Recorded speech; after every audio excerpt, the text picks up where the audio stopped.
तो नमस्कार विद्यार्थी मित्रों, आप सभी નું આપણે આ આરો લર્નિંગ યુટ્યુબ ચેનલમાં સ્વાગત છે। આજના આ વિડિયોમાં આપણે જે ગુજરાત યુનિવર્સિટી દ્વારા જે 84 જગ્યા માટે જે જનરલ ક્લાર્કની જે ભરતી બહાર પાડવામાં આવી છે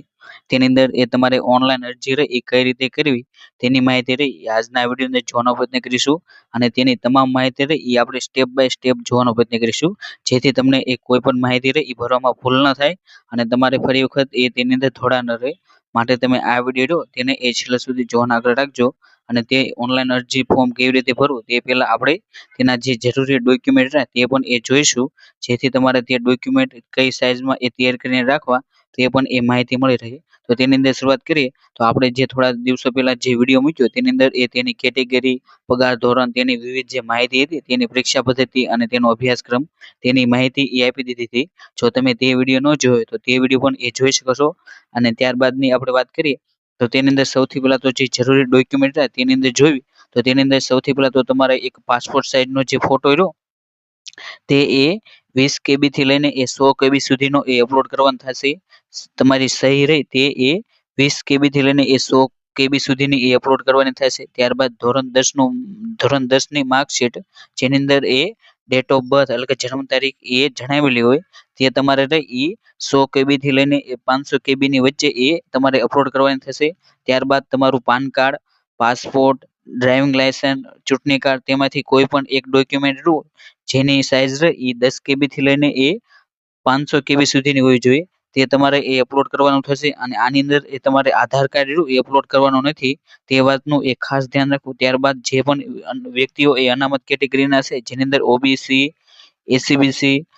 SC, ST, EWS તેમને એ પોતાનું જે જાતિ સર્ટિફિકેટ જે 100 KB થી લઈને એ 500 KB સુધીનું એ અપલોડ કરવાનું થશે। ત્યારબાદ એ NOC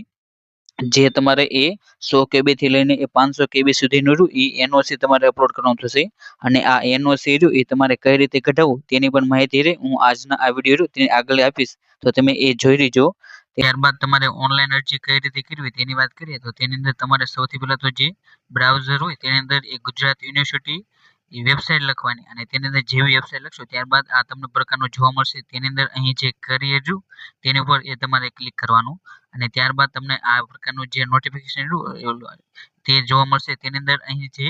link to apply online તેની ઉપર એ તમારે ક્લિક કરવાનું અને તમે જેની ઉપર જેવું ક્લિક કરશો ત્યારબાદ તમને આ પ્રકારનું એ ઇન્ટરફેસ જોવા મળશે। તેની અંદર અહીં તમારું યુઝર નેમ અને પાસવર્ડ માંગ્યો છે જે તમારી પાસે જે પણ વ્યક્તિઓ એ પહેલીવાર ફોર્મ ભરતા છે તેમની પાસે આ નહીં હોય તો તેમણે અહીં જે ડોન્ટ હેવ એકાઉન્ટ અહીં જે સાઇન અપ જે પીળા કલરનું બટન તેની ઉપર એ તમારે ક્લિક કરવાનું તેના ઉપર એ તમે જેવું ક્લિક કરશો ત્યારબાદ તમને અહીં પ્રકારનું જે ઇન્ટરફેસ દેખાશે તે એ જોવા મળશે। તેની અંદર અહીં તમારે જે ઈમેલ એડ્રેસ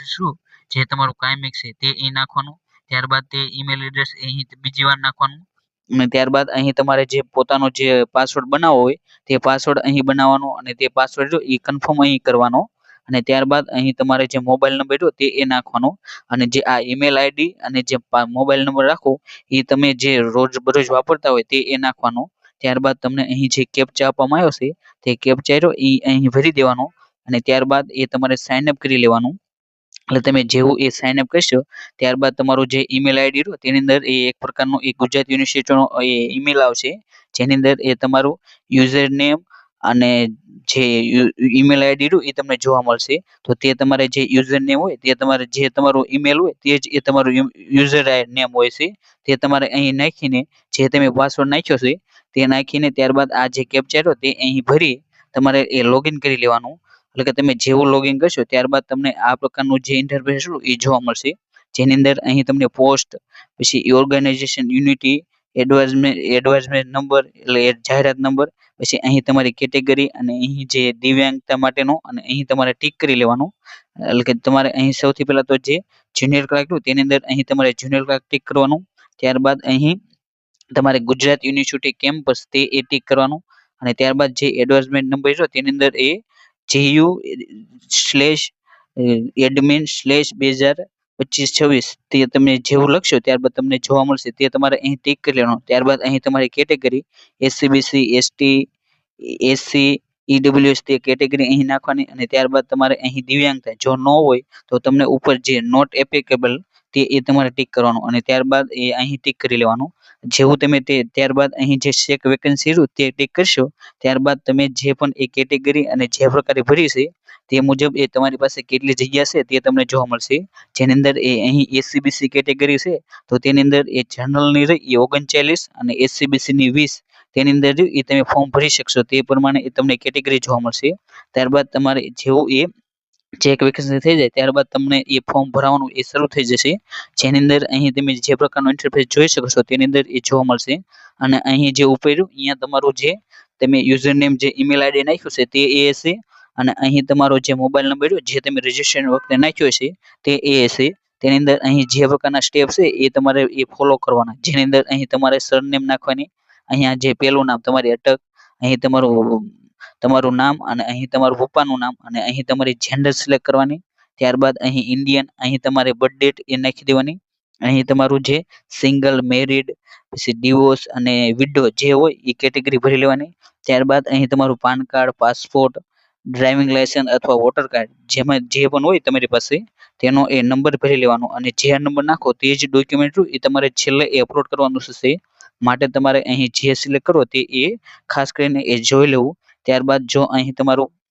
પપ્પાનું નામ અને જો તમારા એ લગ્ન થઈ ગયા હોય તો તમારા અહીં જીવનસાથીનું નામ અને જો અહીં મધર નામ અને ત્યારબાદ અહીં જે કન્ટ્રી હોય ભારત તો તેનો કોડ જે 91 કોડ ભારતનો છે તે તમારે અહીં નાખી દેવાનો. ત્યારબાદ અહીં તમને તમારો મોબાઈલ નંબર જોવા મળશે અને અહીં તમારે પાછો એ કન્ટ્રીનો કોડ નાખવાનો. ત્યારબાદ અહીં એડ્રેસ જેની અંદર અહીં ગામ,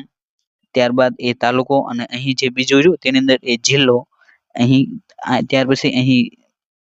તમારો કન્ટ્રી ગુજરાત રાજ્ય અને જે તમારું મેન સિટી લાગતું હોય જેની અંદર એ બોટાદ તો બોટાદ સિલેક્ટ કરવાનું અને ત્યારબાદ તેનો પિનકોડ નંબર અને ત્યારબાદ અહીં સેમ એઝ કન્ફર્મેશન એડ્રેસ તેની ઉપર એ તમારે ટિક કરવાનું. જે આ એડ્રેસ રહ્યું તે અને જે આ પરમનન્ટ એડ્રેસ તે બંને એ સરખું હોય તો તમારે અહીં ટિક કરવાનું અને જો ન હોય તો તમારે અહીંયા જે ડિટેલ્સ નાખી તે જ ડિટેલ પ્રમાણે અહીં તમારે ડિટેલ નાખી દેવાની. જેની અંદર એ તમારું ગામનું નામ, સિટી, તાલુકો, ત્યારબાદ તમારો દેશ, રાજ્ય, સિટી અને પિનકોડ નંબર. ત્યાર પછી જે સેવ રહ્યું તેના ઉપર એ તમારે ક્લિક કરવાનું કારણ કે તમારી આ બધી ડિટેલ એ સેવ થશે અને તમને એ નીચે રહ્યું એક પ્રકારનું એ પ્રિવ્યુ જોવા મળશે. અને ત્યાર પછી આપણે જો બીજા સ્ટેપની વાત કરીએ જે પહેલું સ્ટેપ રહ્યું એ વેકેન્સીનું, બીજું એ પર્સનલ ડિટેલ્સ અને જે ત્રીજું સ્ટેપ રહ્યું એ સ્કૂલ ડિટેલ્સ છે. જેની અંદર અહીં તમારે જે 10મું એસએસસી અથવા મલ્ટિકલ તે પહેલા ભરવાનું. ત્યાર પછી એ 12મું અને ત્યારબાદ એ જે ડિપ્લો હોય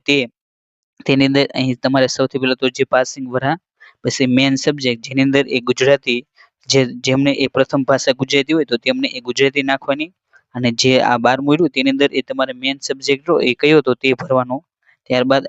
તમારે પર્સન્ટેજ અથવા તો જે પ્રકારે એ ટકાવારી ગણાતી હોય તે ટકાવારી અને તે ટકાવારી એ સંખ્યામાં એ નાખી દેવાની. ત્યાર પછી એ તમારું જે સ્કૂલ અથવા તો જે કોલેજ હોય તેની અંદરથી એ તમે 10મું, 12મું અથવા તો ડિપ્લોમા કર્યું હોય તે તમારે તેનું નામ નાખવાનું અને ત્યારબાદ તે બોર્ડ અથવા તો યુનિવર્સિટી કઈ લાગે છે જેની અંદર એ 10 અને 12 પાસ કર્યું હોય તો તેમને એ GSSSB લાગે તો તે તમારે અહીં લખી દેવાનું અને ત્યારબાદ એ તમારે સેવ અને એડ કરી નાખવાનું અને જે જનરલ લાગશે તેની અંદર એ ગ્રેજ્યુએટ માંગ્યું છે માટે તમારે જે ગ્રેજ્યુએટની ડિટેલ છે તે તમારે એ ઉમેરવાની થશે. માટે તમારે અહીં જે એડ રહ્યું તેની ઉપર ઓપ્શન કરવાનું, ક્લિક કરવાનું. જેવું ક્લિક કરશો ત્યારબાદ તમને અહીં જે કેટેગરી રહે ડિગ્રી નેમ તો તેની અંદર એ બીકોમ સિલેક્ટ કરવાનું. ત્યારબાદ એ મેન સબ્જેક્ટ પછી જે તેની અંદર એ ટકાવારી કઈ રીતે નાખવાની છે તે ટકાવારી, પછી અહીં તમારે ટકાવારી નાખવાની, પછી પાસિંગ વર્ષ, યુનિવર્સિટીનું નામ અને જે પછી કન્ટ્રી અને તે રાજ્ય તે બધીની જે માહિતી રહી તે તમારે અહીં નાખી દેવાની અને તેને સેવ કરીને તમે જેવું એ સેવ કરશો ત્યારબાદ તમે જે ડિટેલ નાખી તે તમને અહીં જોવા મળશે જે તમારે એ સરખાવી લેવાની. એટલે જેવું તમારે આ જે ત્રીજું સ્ટેપ પૂરું થાય ત્યારબાદ તેને એ સેવ અને નેક્સ્ટ કરી લેવાનું અને જેવું એ તમે સેવ નેક્સ્ટ સેક્શન કરશો ત્યારબાદ એ ચોથો સેક્શન આવી જશે જેની અંદર એ તમારો કાર્યનો અનુભવ માંગ્યો છે. જો તમારી પાસે અનુભવ હોય તો તમારે તે એડ કરીને તે અનુભવ ભરી દેવાનો અને જો ન હોય તો નેક્સ્ટ સેક્શન ઉપર એ તમારે ક્લિક કરવાનું. જેવું તમે તેની ઉપર ક્લિક કરશો ત્યારબાદ એ જે રિસર્ચ પેપર રહ્યું એટલે કે તમે કોઈ પણ એ પેપર ઉપર એ સંશોધન કર્યું હોય તો તેની તમારે માહિતી ભરવાની. જો ન હોય તો ત્યારબાદ એ તમારે નેક્સ્ટ સેક્શન કરી દેવાનું અને જેવું તે નેક્સ્ટ સેક્શન કરશો ત્યારબાદ એ વધારાની વિગત એ માગી છે જેની અંદર એ તમારે અહીં જે એડિટ ડિટેલ છે તેની ઉપર એ ક્લિક કરવાનું અને તેની અંદર એ પેલું કે તમે એ નોકરી પર લાગી અને કેટલા દિવસમાં એ હાજર થશો તો ત્યાં તમારે જે દિવસો રહ્યા તેની 7 દી 10 દી તે દિવસ નાખવાના અને ત્યારબાદ તમારી પાસે જો કોમ્પ્યુટરનું સર્ટિફિકેટ હોય તો તમારે એ હા પાડવાની કેમ કે આ જે ભરતી રહે તેની અંદર એ કોમ્પ્યુટરનું સર્ટિફિકેટ માંગેલું છે માટે તમારે એ હા પાડી દેવાની અને ત્યાર પછીના જે પણ એ સેક્શન છે તેની અંદર એ તમારે ના ટીક કરી લેવાનું અને ત્યાર પછી એ તમારે જે લેંગ્વેજ છે તે એ તમારે જણાવવાની છે જેની અંદર એ એડિટ લેંગ્વેજ તેની પર એ ક્લિક કરવાનું તેની અંદર એ તમારે ગુજરાતી હિન્દી અને અંગ્રેજી ત્રણે એ વારાફરતી એ ભાષા એ લખવાની તેની અંદર એ બોલી શકો છો લખી શકો છો અને વાંચી શકો છો તે ત્રણેય ઉપર એ હાચાની નિશાની કરીને એ તેને સેવ કરી લેવાની ત્યારબાદ તમે જેવું સેવ કરશો ત્યારબાદ આ પ્રકારનું જે સેક્શન રહ્યું ઓલું ઇન્ટરફેસ તે તમને જોવા મળશે એટલે કે તમને અહીં જે પ્રકારની માહિતી હતી એ તમારે તેની અંદર એ હોવી જોઈએ ત્યારબાદ જે નેક્સ્ટ સેક્શન રહ્યું તે તમારે એ ક્લિક કરવાનું તેની અંદર એ તમારે એનઓસી માંગ્યું છે એટલે કે જે આ એનઓસી એટલે કે એવું કે તમે જે આ ડિટેલ્સ ભરી તે બધી ડિટેલ એ સાચી છે તેવું રહ્યું એ તમારે જે કોઈ પણ સરકારી સંસ્થા અથવા તો જે કોઈ પણ હોય તેની પાસે એ ચેકિંગ એટલે જે ટ્રુ કોપી હોય તે પ્રકારે એ કરાવવાનું હોય છે તો તેની અંદર એ જો તમે એ પહેલેથી કરાયેલું હોય તો તમારે આ જે ડિટેલ એ ભરી દેવાની પરંતુ જો તમે એ અત્યારે ન કરાવ્યું હોય અને જ્યારે નોકરી પર લાગો અને હાજર થવાનું હોય ત્યારે કરાવવાના હોય તો તમારે અહીં જે આ ચેકબોક્સ રહ્યું તેની ઉપર એ ક્લિક લેવાનું એટલે કે જે આ બધી ડિટેલ એ વહી જશે અને તમે જ્યારે પણ એ લાગશો તો ત્યારે તમારે તેનું જે સર્ટિફિકેટ રહ્યું એ તમારે રૂબરૂમાં દેવું પડશે એટલે કે જે પણ ઉમેદવારો એ અરજી કરશે અને તેમની પાસે એનઓસી નથી તો તેમણે આ ટીક કરીને એ સેવ કરી લેવું એટલે કે તમે એ આગળના ઓપ્શન ઉપર એ જશો ત્યારબાદ આ જે રહ્યું તેની ઉપર એ તમારે કાંઈ ક્લિક કરવાનું નથી અને જે પ્રોસેસ ટુ નેક્સ્ટ સેક્શન તેની ઉપર એક ક્લિક લેવાનું જેવું તેના પર ક્લિક કરશો ત્યારબાદ તમારે જે પ્રકારના ડોક્યુમેન્ટ તે ડોક્યુમેન્ટ એ અપલોડ કરવાના થશે તેની અંદર સૌથી પહેલા તો જે પર્સનલ માહિતીના જે ડોક્યુમેન્ટ તેની અંદર એ સૌથી પહેલા તો પાસપોર્ટ સાઇઝનો ફોટો એ અપલોડ કરવાનો ત્યારબાદ સહી અપલોડ કરવાની ત્યારબાદ જે જન્મ તારીખનું જે ધોરણ 10ની માર્કશીટ છે જેની અંદર એ જન્મ તારીખ લખેલી હોય તે તમારે અપલોડ કરવાની ત્યારબાદ એ PAN card passport driving licence voter ID જે તમે ઉપર નંબર નાખ્યો હતો તે મુજબનું એ ડોક્યુમેન્ટ એ અપલોડ કરવાનું અને ત્યારબાદ એ જે કેટેગરી હોય તે કેટેગરીનું એ સર્ટિફિકેટ તમારે અપલોડ કરવાનું થશે અને જો હેન્ડીકેપ અથવા તો દિવ્યાંગ ઉમેદવાર હોય તો તેમને તે મુજબનું એ સર્ટિફિકેટ અપલોડ થવાનું થશે ત્યારબાદ જે શૈક્ષણિક લાયકાતના જે ડોક્યુમેન્ટની વાત કરીએ તો તેની અંદર એ ધોરણ 10નું એ જે માર્કશીટ એ અપલોડ કરવાનું સર્ટિફિકેટ ધોરણ 12નું એ માર્ક સર્ટિફિકેટ એ અપલોડ કરવાનું ત્યારબાદ જે ગ્રેજ્યુએશન માટે જેની અંદર એ બીકોમનું એ તમારે માર્કશીટ અને ડિગ્રી તે બંને અપલોડ કરવાની અને ત્યારબાદ એ નેક્સ્ટ સેક્શન કરી નાખવાનું તમે બધા ડોક્યુમેન્ટ એ અપલોડ કરી લીધા બાદ તમારે એ જે તમે ફોર્મ ભર્યું તે એ કેવા પ્રકારનું દેખાય છે તે માટે અહીં જે પ્રિવ્યુ ઓપ્શન જો તેની ઉપર એ તમારે ક્લિક કરવાનું તેની અંદર એ તમે જે પ્રકારનું ફોર્મ ભર્યું છે તે ફોર્મ રહ્યું એ જોવા મળશે અને તેની અંદર જો કોઈ પણ પ્રકારની તમને ભૂલ લાગે તો તેની અંદર જો એ તમારે ઉપર જઈને જે પ્રકારનું સેક્શન છે તેની અંદર જઈને એ જે લગતા વખતો જે સુધારો હોય તે એ કરી લેવાનો ત્યારબાદ આપણે જો ફોર્મને જે સબમિશનની વાત કરીએ તો તેની અંદર એ સબમિશન માટે એ તમારે જે ફી રહે એ ભરવાની થશે જેની અંદર એ જે જનરલ કેટેગરીને તેમને એ ₹750 અને જે અનામત કેટેગરીને જેની અંદર એ એસસીબીસી એસસી એસટી ઈડબ્લ્યુએસ તેમને એ ₹500 અને જે હેન્ડીકેપ ઉમેદવારો છે તેમને એ કોઈ પણ પ્રકારની ફી રહે એ ભરવાની થતી નથી તો તેની અંદર એ સબમિશન ઉપર એ તમારે ક્લિક કરવાનું અને તેની અંદર અહીં તમારી જે કેટેગરી રહે તે એ તમારે સિલેક્ટ કરવાની અને ત્યારબાદ એ પ્રોસેસ ટુ નેક્સ્ટ સેક્શન તેની ઉપર એ ક્લિક કરવાનું અને તેની અંદર આ પ્રકારનું જે ઇન્ટરફેસ એ જોવા મળશે જેની અંદર અહીં તમારું જે નામ રહ્યું તે એ હશે ત્યારબાદ અહીં તમારી post department advertisement number email ID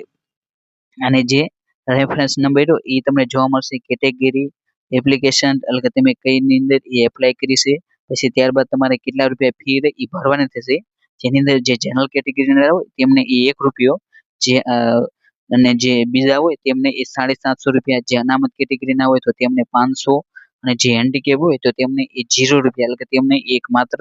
જે ચાર્જ હોય તે એ ભરવાનો થશે. ત્યારબાદ અહીં જે પ્રોસેસ ટુ પે તેના પર એ ક્લિક કરવાનું. જેવું એ તમે ક્લિક કરશો ત્યારબાદ આ પ્રકારનું ઇન્ટરફેસ જોવા મળશે, જેની અંદર અહીં તમે જે કઈ રીતે ફી રહે એ ભરવા માંગો છો, જેની અંદર એ ડેબિટ કાર્ડ, ક્રેડિટ કાર્ડ અથવા પ્રીપેડ કાર્ડ તે રીતે, પછી બેન્કિંગ, નેટ બેન્કિંગ દ્વારા, યુપીઆઈ દ્વારા, વોલેટ, એની ફી,